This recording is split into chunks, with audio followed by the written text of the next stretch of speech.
বাংলাদেশের একজন কিংবদন্তি সঙ্গীতশিল্পী ফরিদা পারভীন। ফরিদা পারভীন ম্যাডাম গত 13ই সেপ্টেম্বর 2025 ইহলোক ত্যাগ করে পরলোকে গমন করেছেন। তার জন্য আমরা সবাই আশীর্বাদ করব। আর বাংলাদেশের তার এতই পরিচিত ছিল যে লালনের গান নিয়ে, লালন সাইজির গান নিয়ে তাকে লালন কন্যা নামে আখ্যায়িত করা হয়েছিল। তার উপাধি দেওয়া হয়েছিল লালন কন্যা। তিনি লালন গীতিকে এত সুন্দরভাবে মানুষের কাছে ছড়িয়ে দিয়েছিলেন, রেডিও বেতারের মাধ্যমে, টেলিভিশনের মাধ্যমে, অনেক সিডি ক্যাসেটও ছিল। তারপর যখন ইউটিউব অ্যাভেলেবেল হলো, সবার হাতে স্মার্টফোন চলে আসলো, আমরা দেখছি যে লালন কন্যার গান অনেকেই শুনতেন এই ইউটিউবের মাধ্যমেও। তো তিনি যত লালন গীতি রয়েছে আর কি, লালনের গান দিয়ে তিনি অনেকটাই পরিচিত ছিলেন। আর তিনি একজন কিংবদন্তি বাংলাদেশে। তো আমার কথা এটা না তিনি কে ছিলেন, তার গান নিয়ে এইসব কোনো আমার কথা না। আমার কথা হচ্ছে তিনি যে মারা গেলেন এই নিউজটি যখন প্রচার হলো, সেই যেসব গণমাধ্যম বা টেলিভিশনগুলো নিউজগুলি প্রচার করলো, তার কমেন্ট বক্সে গিয়ে আমি দেখছি যে বাংলাদেশের অধিকাংশ মানুষ বলতেছে, মানে তার যে জাহান্নামের টিকিট তারাই কেটে দিচ্ছে, তারা কনফার্ম করে দিচ্ছে আর কি টিকিটটি, যে সে গান গাইতো, সে জাহান্নামী, সে এটা সেটা। দেখুন, মরার আগে তাদেরকে কিন্তু কখনো এসব বলা হয়নি যে সে জাহান্নামে যাবে এটা সেটা। আমরা দেখেছি যে বাংলাদেশের কিংবদন্তি আরও একজন সঙ্গীত শিল্পী আয়ব বাচ্চু, যিনি বাংলাদেশের গিটারের গুরু বলতে হয়। তিনি একজন ব্যান্ডের কিংবদন্তি। তিনি শুধু বাংলাদেশের নয়, মোটামুটি আন্তর্জাতিক পর্যায়ে তার একটি ভালোই ছিল।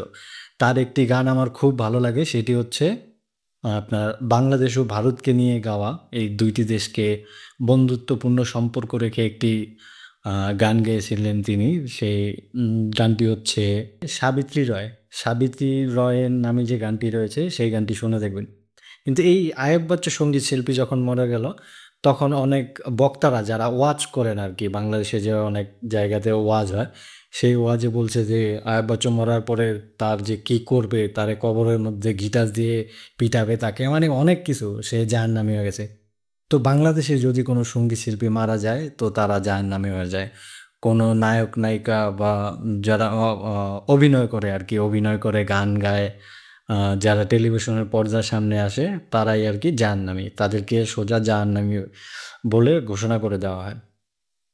এটা নিয়ে কনক চাপা ম্যাডাম দেখলাম যে একটু প্রতিবাদ করছে। তিনি আমি একটি বাংলাদেশে একটি নিউজ চ্যানেল যমুনা টিভি, সেটির মধ্যে দেখলাম যে তিনি বলতেছেন যে আমরা সঙ্গীত শিল্পীরা জীবিত থাকতে সকলকে বিনোদন দিয়ে থাকি, সকলে আমাদের গান শোনে, কিন্তু আমাদের সঙ্গীত শিল্পীদের মাঝে যারা মারা যায় তারপরেই তাদেরকে সবাই জাহান্নামী করে দেয়, তাদেরকে বানিয়ে দেয় জাহান্নামী, জাহান্নামের টিকিট তারাই কেটে দেয়।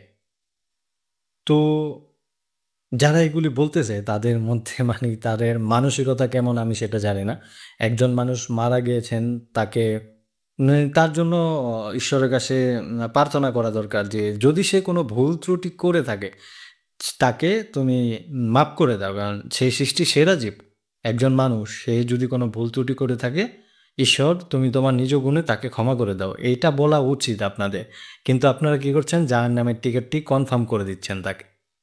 মানে এটা কোন ধরনের মানসিকতা এটা জানি না আমরা। মানবতা বলতে যদি কিছু থাকে তাহলে মানুষ মানুষকে মরে যাওয়ার পরে এভাবে কখনো কটাক্ষ করে কথা বলতে পারে না। মানে মানবিকতা যে এখন কোথায় গিয়ে পৌঁছেছে সেটা মানে বলার বাহুল্য রাখে না আর। মানে একজন সঙ্গীত শিল্পী, তিনি কিংবদন্তি, যাকে লালন কন্যা বলে জানা হয়, তাকে আপনারা এত তিরস্কার করছেন। কমেন্ট বক্সে গেলে শুধু তিরস্কার তিরস্কার তিরস্কার। ভালো কিছু করেন, মানে যেটা দেখে মানুষ আপনাদের জয় জয়কার করবে।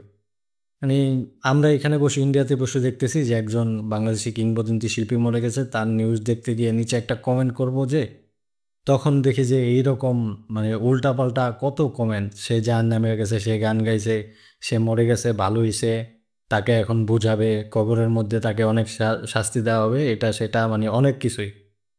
তো একটা কথাই বলতে চাই, যদি মানুষ হন, মানুষের মতো মানুষ হন, তাহলে অন্য একজন মানুষকে কখনো বিপদে ঠেলে দিবেন না, বা একজন মৃত মানুষকে নিয়ে কখনো কটাক্ষ করে কথা বলবেন না। তার জন্য আশীর্বাদ করেন যাতে ভগবান তার দোষগুলি ক্ষমা করে দিয়ে তার গুণগুলি দেখে তাকে স্বর্গবাসী করতে পারে। স্বর্গের টিকিটটা তাদেরকে কনফার্ম করার জন্য আশীর্বাদ করুন, কিন্তু জাহান্নামের টিকিটটি তাকে ধরিয়ে দেবেন না। ধন্যবাদ।